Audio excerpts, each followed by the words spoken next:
A lot of people have this all or nothing mentality around fitness and weight loss or nutrition. You're either all in or you're all out. But this is what's causing you to not achieve those weight loss and wellness goals. People are so married to this idea of clean eating or having a specific workout schedule that without fail, they fall out of these routines and just go immediately back to old habits. In fact, it's so detrimental to have this mentality and approach that no experts in the nutrition and health space do this. Today, I'm sharing what I do as a nutritionist with my own anti-routine to combat these situations and to continue to achieve my wellness goals and feel great. My name's Autumn. I'm a certified clinical nutritionist with my master's nutrition human performance, and today's video is sponsored by Element. More on them in a bit. Okay, the first thing that we need to talk about is exercise or exercise routines, and specifically for when you get sick. Personally, when I'm sick or if I'm recovering from the flu or whatever it might be, I don't work out. I see a lot of people wanting to push through the pain and still work out even though they're under the weather. But here's the massive problem. When you're sick, your body is sending a lot of resources to fight whatever infection it is. These are resources and energy that your body is prioritizing for healing. And if you try and divert some of that energy or resources to exercise and recovery from exercise, then you have less energy for both things. You have less energy to get better, and you also have less energy for your workouts and for recovery. As a result, this can actually prolong how long you are sick for, which means that you're going even longer than you would have with subpar workouts. Ultimately, this makes it harder to achieve whatever goal it is that you're looking for with having that rigid workout schedule. You would be much better off giving your body some rest, sleeping in through that alarm, and allowing your body to recover faster, and then ultimately getting back to the gym or working out again faster. Now, when I'm sick, I don't go to the gym, I'm not doing intense exercise, but I do still walk. Lower intensity exercises like walking isn't as much of a stressor on the body, so it doesn't divert as much energy away from the body getting better. Plus, while walking, if it's nice out, you're getting exposed to vitamin D, and the movement can help to support the lymphatic system, ultimately helping with getting better faster. Now, this depends on the severity of the sickness. Obviously, if I'm like down and out with the flu, I'm not moving at all. Realize that you're actually doing your body and your goals a disservice by trying to push through the pain. Constantly sticking out to the workout routine that you've set ultimately could hurt you and your goals. Okay, this next one is something I see people do all the time. It's actually bigger than the first one, but before we get into that, I want to give a huge thank you to today's sponsor, Element. Now, if you're exercising or following intermittent fasting, you likely know the importance of replacing lost electrolytes, especially to help prevent the electrolyte imbalances that can cause headaches or muscle fatigue. But just as important is also choosing an electrolyte replacement that's zero sugar, especially if you have a weight loss goal in mind. I love that Element not only provides the electrolytes, but is also zero sugar. I personally use their unflavored option during my intermittent fast, especially after a really sweaty workout. And then I like to use their flavored options like the mango chili or the lemon habanero or the orange salt during my eating window. And it's super easy to use. You just tear open the package, dump it in your water, give it a shake or a stir, and you're ready to go. And right now, Element is offering my viewers a free sample pack with any order.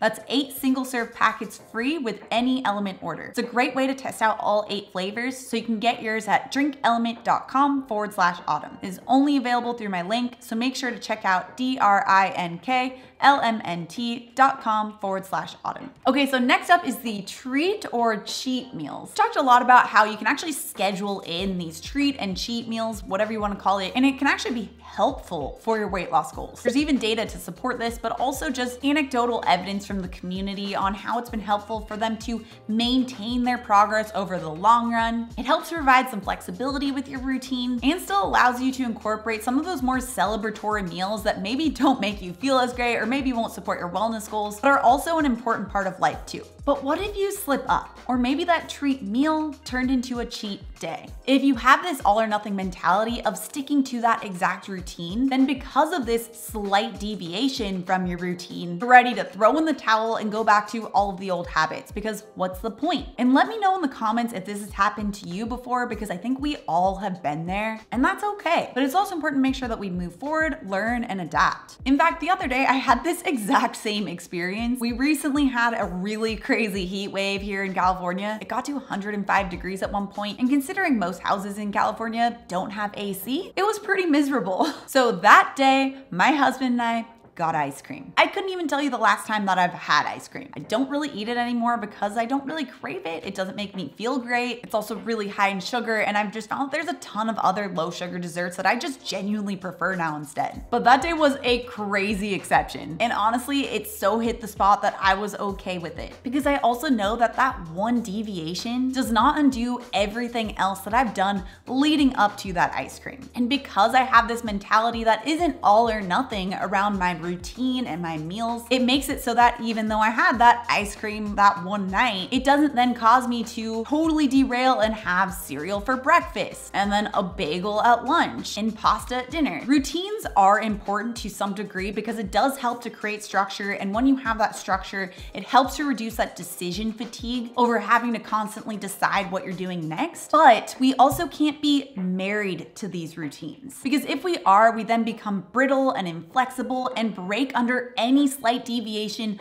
from that routine. And that's why I found that really educating ourselves on what's actually happening in our bodies when we do things like exercise or like when we eat foods that support our goals makes it a lot easier to then go back to those routines or structure that does help us to feel great after a slight deviation, because we ultimately know that one deviation doesn't undo everything else. In fact, if weight loss is your goal, make sure you check out the 20 ways to lose belly fat without counting calories with this video next. Also, if you're new to my channel and you love this science-backed information, make sure you subscribe right here. Come on, new videos every Tuesday and Thursday. All right, guys, thanks so much for tuning in, and I'll see you in my next video.